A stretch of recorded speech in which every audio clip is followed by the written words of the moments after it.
반갑습니다. 좋은 아침입니다. 고난주간 특별 새벽기도의 마지막 날입니다. 마지막까지 이렇게 하나님의 귀한 말씀을 받고 또 기도하는 일에 아낌없이 동참해 주신 여러분께 진심으로 감사드립니다. 이 시간 우리 다 같이 사도신경 하심으로 우리의 신앙을 고백하며 하나님 앞에 나아가겠습니다. 나는 전능하신 아버지 하나님 천지의 창조주를 믿습니다. 나는 그의 유일하신 아들 우리 주 예수 그리스도를 믿습니다.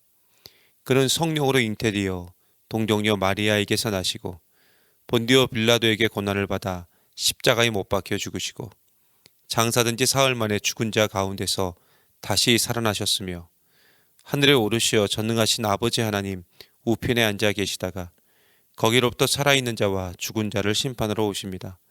나는 성령을 믿으며 거룩한 공교회와 성도의 교제와 죄를 용서받는 것과 몸의 부활과 영생을 믿습니다. 아멘. 교회 소식 몇 가지만 좀 알려드리겠습니다. 계속 광고해 드렸듯이 우리는 지금 고난주간을 보내고 있고요. 예수님의 고난에 동참하기 위해서 세 가지를 실천하고 있습니다. 고난주간 특별 새벽기도회 오늘은 마지막 날입니다. 마지막까지 이렇게 함께 동참해 주신 여러분께 진심으로 감사를 드립니다. 그리고 오늘은 탄소금식 마지막 침묵으로 기도하기입니다. 오늘은 가급적 대화를 줄이고 기도하는 일에 집중하고요. 그러므로 인하여 부활의 기쁨을 온전히 누리며 나아가는 우리 귀한 성도님들 되어지기를 간절히 바랍니다. 하루 한 끼 금식 여러분 계속 지금 잘하고 계신다는 이야기 듣고 있습니다. 마지막까지 열심히 동참해 주시고요. 하루 한 끼 그 금식한 그 금식을 통해서 나는 죽고 또 예수로 사는 그 은혜가 있기를 바라고요. 금식하신 그 식사비는 내일 부활주일 예배 때 감사 예물로 드려주시면 진심으로 감사드리겠습니다. 또한 내일부터 부활주일 예배부터요. 주일 예배는 현장 예배와 온라인 예배를 동시에 겸해서 진행을 합니다. 몇 번 광고를 드렸기 때문에 더 자세한 광고는 드리지 않겠지만 노파심에 한 번만 더 말씀드리는 것은 1교구부터 3교구까지는 1부 예배에, 그리고 4교구에서 6교구까지는 2부 예배에, 그리고 청년들은 3부 예배에 꼭 참여해 주시면 진심으로 감사하겠습니다. 그리고 온라인 예배로 함께 하실 분들도 계시겠죠. 주일 1부 예배, 2부 예배 실시간으로 해서 생방으로 나가니까요. 그것을 보시면서 함께 예배에 동참해 주시고요. 그날은 화이트데이입니다. 온라인으로 드리든 현장에서 드리든 모두 흰색 옷을 입고 하나님 앞에 예배를 드렸으면 좋겠습니다. 그리고 사순절 릴레이 기도가 중보기도가 오늘로써 마무리가 됩니다. 그동안 이 기도에 참여해 주신 여러분께 진심으로 감사를 드리고요. 오늘 이제 마지막 날이죠. 마지막 날 침묵으로 기도하는 날입니다. 여러분 오늘 더 많은 분들이 좀 오셔서 함께 기도했으면 좋겠습니다. 다른 때는 기도하지 못했다면 오늘이라도 꼭 오셔서 함께 기도해 주시고요. 그래서 오늘 기도의 불이 교회 안에서 가득 넘쳐나기를 간절히 바랍니다. 오늘 우리에게 주신 하나님의 말씀은 마태복음 27장 57절에서 66절까지에 있는 말씀입니다. 마태복음 27장 57절에서 66절까지에 있는 하나님의 말씀, 제가 하나님 말씀 봉독해 드리겠습니다. 저물었을 때에 아리마대의 옛 부자 요셉이라 하는 사람이 왔으니 그도 예수의 제자라.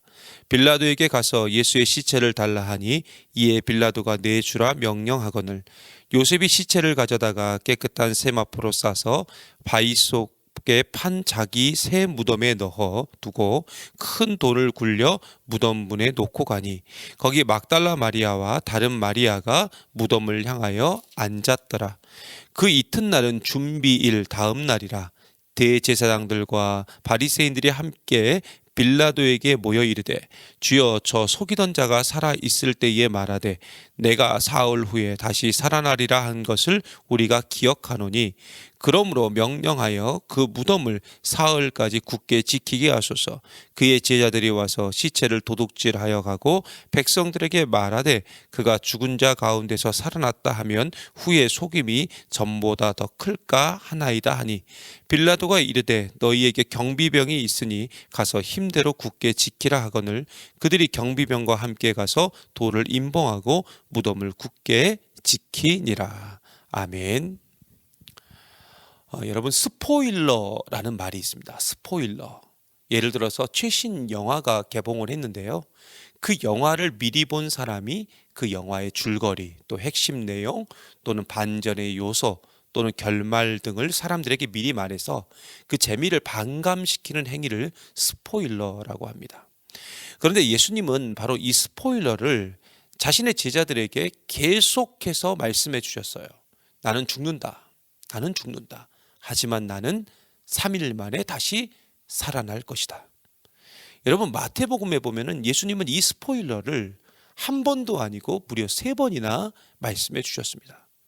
사실 이 정도 말씀하셨으면 제자들도 좀 알아먹어야 되는데, 그리고 그 이미 알고 있기에 기대감을 가지고 예수님의 그 십자가를 맞이하고 부활을 맞이해야 되는데, 여러분, 오늘 말씀에도 분명히 증거하고 있듯이 예수님의 제자들을 비롯해서 주변의 모든 사람들은 예수님의 죽음은 인정했지만 부활은 인정하지 않았습니다.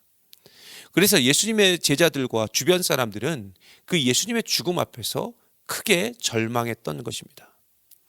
예수님의 십자가 처형 사건은 사실 굉장히 이례적이고 특수한 상황이었습니다. 시간적으로, 공간적으로, 그리고 그것을 주도한 사람들의 모습을 보면 진짜 특이하다, 그리고 좀 특별하다 하는 그런 생각이 듭니다. 일단 예수님께서 십자가에 달려 죽으신 날은 시간적으로 보면 6월절이었습니다.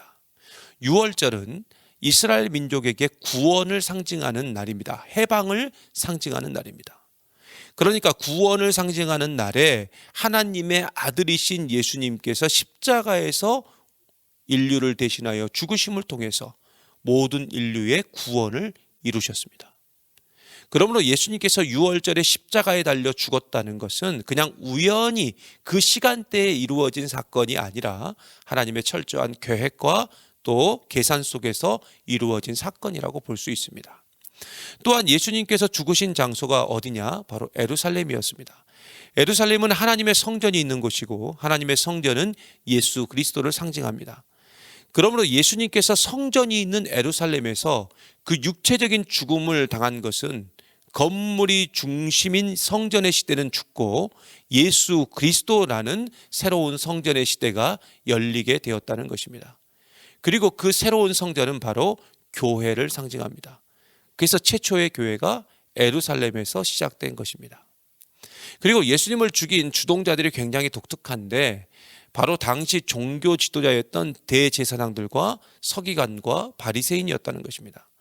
가장 먼저 하나님의 아들이신 예수 그리스도를 알아보고 그 예수님을 따라야 됐던 당시 종교 지도자들은 오히려 예수님을 핍박하고 예수님을 죽이고 말았습니다. 결국 인간은요, 분명한 한계가 있고 부족함이 있다는 것입니다.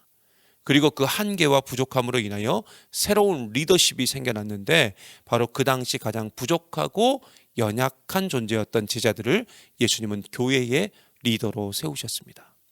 그러므로 사람은 자신의 능력으로 위대해지는 것이 아닙니다. 오직 예수 그리스도의 부르심과 그 사용하심을 통해서 위대해질 수 있다는 것입니다. 그런데 예수님의 십자가 앞에서 사람들은 이 사실을 깨닫지를 못했어요. 이미 예수님은 3번이나 스포일러를 하셨고 죽었다가 3일 만에 다시 살아날 것을 말씀해 주셨는데, 심지어 예수님의 제자들조차도 이 사실을 믿지 않았고 깨닫지 못했습니다. 예수님의 죽으심을 그냥 끝이라고 본 것입니다. 그래서 예수님 옆에는 아무도 없었습니다. 물론 갈릴리로부터 예수님을 따라왔던 여자들이 있었습니다. 하지만 그녀들 역시 그냥 멀리서 예수님의 죽으심을 바라볼 뿐이었습니다. 그리고 생명을 걸고 예수님을 따라가겠다고 외쳤던 제자들은 예수님이 체포되는 순간 뿔뿔이 다 흩어져 버렸고, 수제자였던 베드로는 예수님께서 재판받는 장소까지는 따라갔지만 그곳에서 예수님을 모른다고 3번이나 부인하면서 한 번도 예수님을 버리고 말았습니다. 결국 예수님께서 십자가 위에서 마지막 숨을 내쉬었을 때 그분은 그때 철저히 혼자 계셨고 사람들의 입장에서는 모든 것이 끝나버린 것 같았습니다. 하지만 그때 갑자기 등장한 한 명의 인물이 있었습니다. 오늘 말씀해 보니까 갑자기 등장한 한 명의 인물이 있는데 바로 그 사람이 누구냐면 아리마대 사람 요셉이었습니다. 오늘 말씀해 보면 그는 부자라고 말하고 있습니다. 그리고 예수님의 제자라고 소개되고 있습니다. 아리마대 사람 요셉은 예수님을 십자가에서 끌어내렸고요. 그 시신에 향유를 바르고 세마포로 싸서 새 무덤에 넣었습니다. 한마디로 예수님의 장례를 치른 거죠. 여러분 누가복음에 보면 아리마대 사람 요셉은 공회원이었다라고 설명하고 있습니다. 공회원이란 당시 사내들인 공회라는 최고 의결 기구가 있었는데 이 사내들인 공회에 참여하는 사람들을 공회원이라고 불렀습니다. 공회원은 요즘으로 하면 국회의원과 대법관의 권위를 지닌 막강한 권력자였습니다. 여러분 우리가 잘 알다시피 이 공회에서 예수님의 재판이 이루어졌습니다. 그리고 그 재판의 과정 속에서 아리마대 사람 요셉도 함께 참석했습니다. 그렇다면 이 아리마대 사람 요셉 역시 예수님을 죽이는 그 일에 함께 동조한 사람이라고 우리가 생각해 볼 수밖에 없는데요. 여러분 누가복음 23장 50절과 51절에 보면 이렇게 증거하고 있습니다. 우리 다 같이 누가복음 23장 50절과 51절을 우리 다 같이 한번 보겠습니다. 제가 하나님 말씀 봉독해 드리겠습니다. 공회 의원으로 선하고 의로운 요셉이라 하는 사람이 있으니 그들의 결의와 행사에 찬성하지 아니하는 자라. 그는 유대인의 동네 아리마대 사람이요 하나님의 나라를 기다리는 자라. 아멘.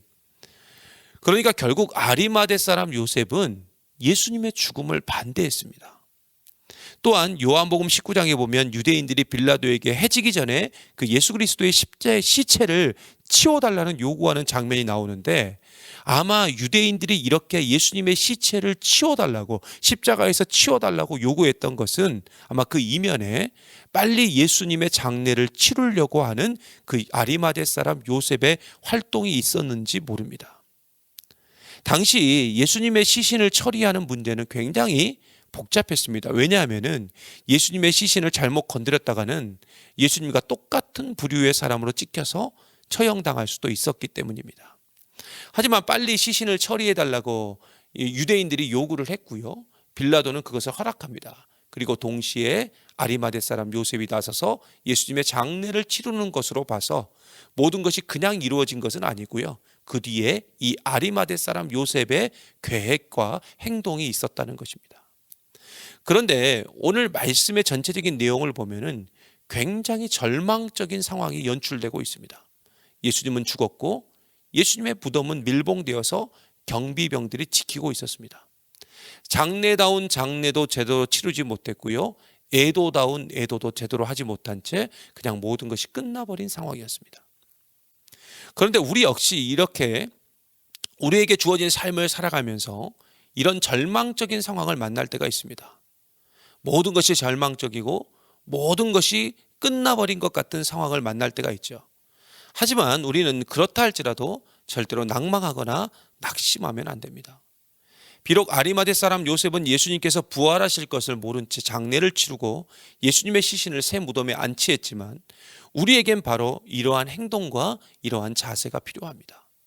아무리 절망적인 상황이라 할지라도 계속 최선을 다해서 고군분투하면서 우리가 살아야 된다는 것입니다. 물론 쉽지 않습니다. 왜냐하면 모든 것이 끝난 것 같은 상황에서 다시 일어선다는 것은요 너무나도 불가능하기 때문에 그렇습니다. 하지만 아무리 우리가 역부족이라 할지라도 그렇게 느껴진다 할지라도 우리가 조금 더 인내하면서 기다리면 됩니다. 이것이 바로 예수님의 죽음과 부활이 우리에게 주는 교훈입니다. 분명히 우리가 잘 알고 있다시피 예수님의 죽음은 부활로 이어졌습니다. 그러므로 믿는 자의 믿음은 끝난 현장 속에서도 계속 이어져야지만 됩니다. 아리마대 사람 요셉은 예수님의 죽음을 보았습니다. 죽음은 끝입니다.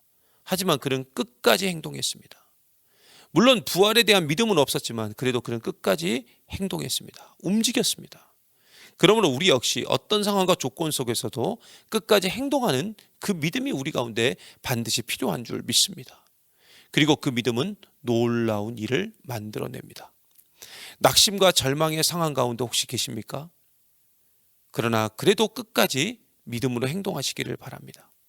절대로 포기하지 말고 내가 할 수 있는 최선을 다해서 행동하시기를 바랍니다. 그리고 참고 인내하십시오.